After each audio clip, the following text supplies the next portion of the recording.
By the time the cowboy had settled in for the night, his camp was nearly invisible against the snow-covered plains. As the wind howled across the frozen wilderness, a pair of deer stepped cautiously into the clearing, drawn by the warmth seeping from his fire. In the harshest of winters, he had found a way to survive and draw the wild close.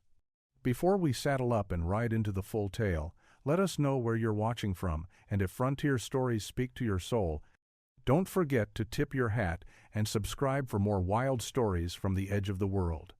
It was the fall of 1872 when Tom Calloway first set his claim in the Wyoming Territory. He was 29, still young enough to have fire in his eyes, but old enough to know that time on the frontier wasn't kind. His small, isolated camp was tucked along the edge of the Black Hills, where the wind cut sharp as a knife and the snow came early each year. The other cowhands laughed when he chose the spot too far from the nearest town, too close to the range that fed the deer and the wolves. But Tom had learned long ago that the wild didn't give a man much room to be careless. He'd seen too many reckless men who got swept away by ambition or who thought their hands could build more than the earth would allow. And so he built his camp carefully, with every detail in mind. While the others built shelters with no thought beyond the week or month ahead, Tom took his time. His shelter wasn't like the crude huts of his neighbors, hastily constructed with uneven logs and gaps left open to the brutal winds. Instead, he had dug into the earth itself, cutting down the dirt and snow to make a low, curved roof that would trap the heat.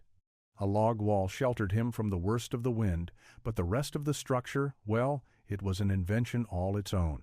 He'd covered the roof with heavy hides, lashing them down with lengths of rope he'd fashioned himself. When the first snow came, it would slide right off, leaving him dry inside. There was a stone fire pit in the middle of the camp, carefully constructed from the rocks Tom had pulled from the nearby creek. The heat from the fire would not only keep him warm, but the smoke, too, would be his ally. Most men, Tom knew, had no understanding of how the wind carried the scent of smoke or how easily a fire could reveal a man's location to the wrong kind of eyes. But Tom had studied the ways of the wild before he'd spent many seasons trapping along the northern Rockies and knew the rules of silence and scent. Each night, when the wind howled and the snow beat down against the walls of his camp, Tom would sit by his fire and watch the flames dance. But it wasn't just the fire that kept him warm. His camp was more than a simple shelter. It was a living, breathing part of the land, a structure designed to keep him both safe and hidden. And in that design lay the secret to his survival. Tom had learned over the years that being visible in the wild could be as deadly as being without food or water. The cold wind could freeze a man's bones, but it was the coldness of the eye that could bring about his end. A man could freeze to death with nothing more than an unseen enemy watching from the shadows. By early December, the Wyoming Territory had been swallowed whole by winter. Snow clung to every surface, blanketing the earth in a cold embrace. The wind was relentless, biting through even the thickest layers of wool. Tom Calloway's camp had endured the first waves of the cold, and yet he knew the hardest days were still ahead. The fire in the pit had become more than a source of warmth. It was a lifeline. It was a beacon in the night, cutting through the gray of the storm that rolled in from the mountains. The wind howled and screamed across the plains, but Tom was ready. His camp was as prepared as he could make it, built with the careful hand of a man who understood how quickly the frontier could turn against you. Each night, as the snow grew deeper and the temperature fell further, Tom worked methodically. He checked his stores of firewood, knowing that every log cut would have to last him until spring. His provisions were carefully rationed, each can of salted pork or dried beans carefully counted.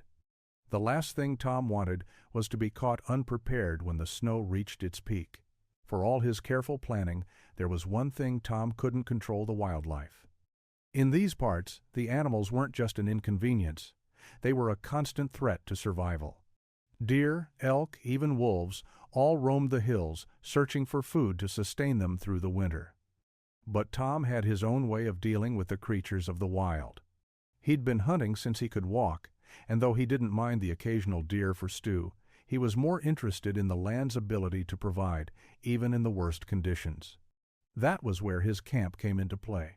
The heat from the fire, the smell of cooking meat, the quiet thrum of life, it wasn't just a refuge for him.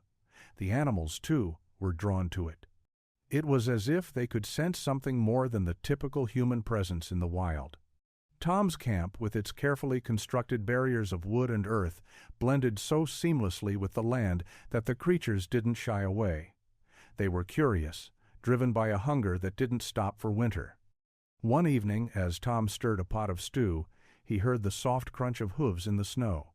At first, he thought it was just the wind playing tricks on him. But as he lifted his gaze to the edge of his camp, he saw them 2 deer, their breath visible in the cold, stepping cautiously toward the warmth of his fire. They were hesitant at first, their eyes wide with caution, but the scent of food had drawn them near. Tom remained still, watching as they approached. He didn't make a move to frighten them. He had learned long ago that nature didn't always need to be controlled. Sometimes the wild would come to him if he let it.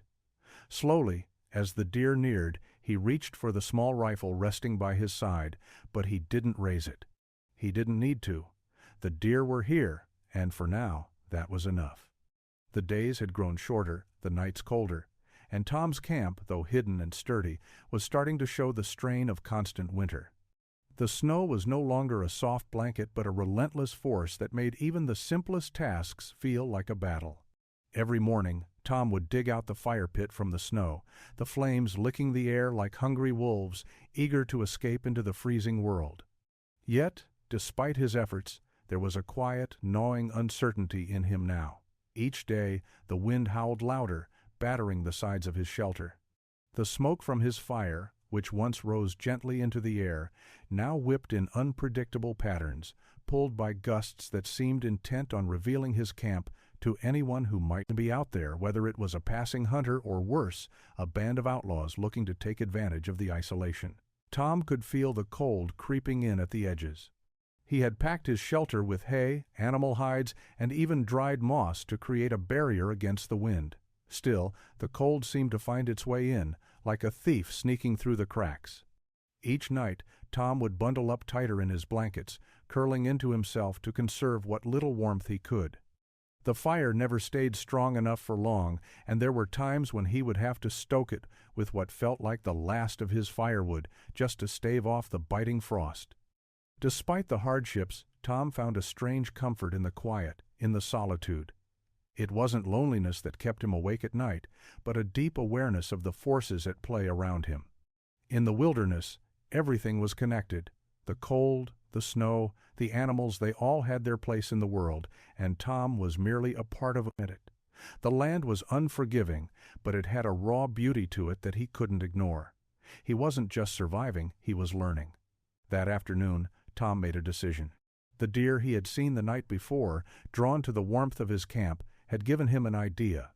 He had plenty of provisions, but his situation was not unlike theirs. Survival came down to what you could find and what you could protect. If he could draw the deer in close, if he could trap them here, it might mean the difference between a slow winter and a quick one. He spent hours working, gathering rope, and setting up crude snares just outside the reach of his shelter. Each trap was a test of patience, an attempt to use his understanding of the land's rhythm to his advantage. The traps were simple, loops of rope tied around tree branches, set at ankle height, just waiting for an unsuspecting deer to wander into them.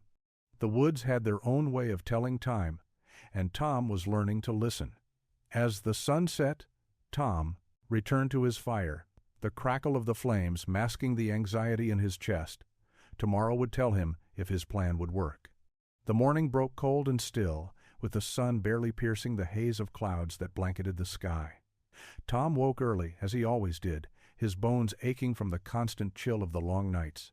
His hands, calloused from years of hard work, trembled slightly as he reached for his rifle, checking the traps he had set the day before.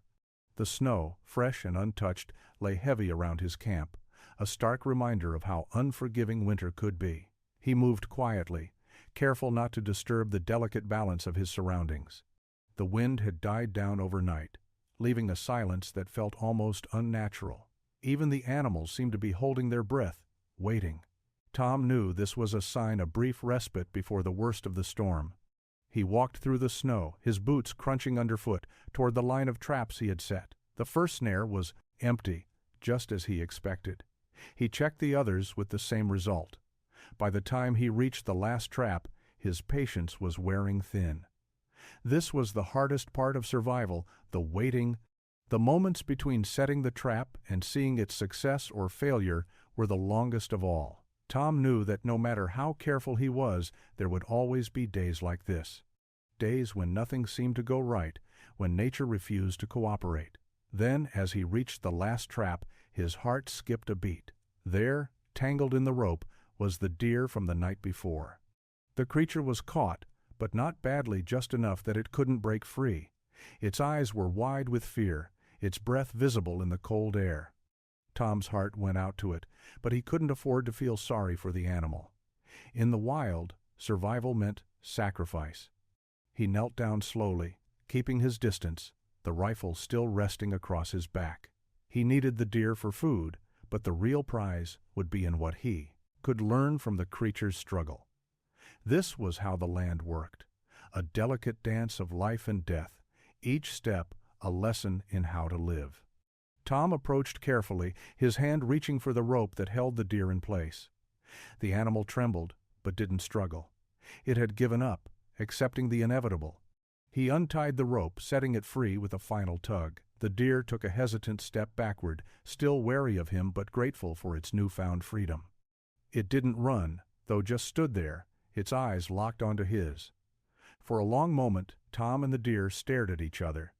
The wind picked up, stirring the snow around them, but the moment held. Then, without warning, the deer turned and disappeared into the woods, vanishing as quietly as it had come. Tom let out a breath he hadn't realized he was holding, a small smile playing at the corner of his lips. The wilderness had tested him once again, but it had shown him something important. It was a lesson in patience, in respect. In survival, sometimes it was just enough to let things be. The days following the deer's departure were quieter than Tom had expected. The snow kept falling, heavy and relentless, but the animals that once roamed freely seemed to vanish, as if hiding from the worst of the storm. Tom's traps remained untouched, his firewood dwindling slowly, his meals growing simpler. He had enough to survive, but each day felt like a test of endurance, patience, and the will to keep going when it felt like everything was closing in. As the end of December approached, the wind grew fiercer. The temperature dropped even further, forcing Tom to seal off parts of his shelter and bury the fire pit beneath a thick layer of snow. The flames flickered low, casting long shadows on the walls of his camp. Despite the harsh conditions, there was a sense of peace in the stillness. Tom had made it through the hardest part. He knew it wasn't the end, but it was a small victory. That evening, as the sun sank low behind the mountains, Tom sat by the fire, a cup of black coffee warming his hands. The wind howled outside, but inside the camp was quiet. The walls, thick with layers of hide and earth, kept out the worst of the cold. He listened to the crackle of the fire and the soft rhythm of his breathing, a steady reminder that he was still here, still alive. Then, from the darkness outside, there came a soft sound, a rustle in the snow. Tom's hand instinctively reached for his rifle, but he didn't stand. He had learned over the years that sometimes waiting was more effective than acting. The rustling grew closer, the sound of hooves soft but distinct. Tom held his breath, straining to hear, unsure if it was just the wind or something more. A shadow appeared at the edge of the camp, moving slowly, cautiously. Tom's heart skipped. The deer, the one he had freed days before, stood just outside the warmth of the firelight. Its coat was thick with winter fur, and its eyes shone in the dark, reflecting the glow from the campfire. The creature stepped closer, its hooves barely making a sound on the snow. It stopped just beyond the threshold, staring at Tom. For a long moment, neither moved. Tom didn't reach for his rifle. Instead, he sat still, watching the deer as it watched him. The moment was fragile, fleeting, like the last breath before a storm. And then, the deer took another step forward, slowly closing the distance between them. Tom's breath caught in his chest. It wasn't fear, no, it was something deeper. The deer, the wild, had come to him. It wasn't a gift of nature or chance, it was a sign. Tom had done what was necessary, what survival required, but he had also respected the land, and now the land had recognized that respect. The deer stood before him, its head lowered as if offering something without words. It didn't run, it didn't flee, it stayed, silently, and Tom understood.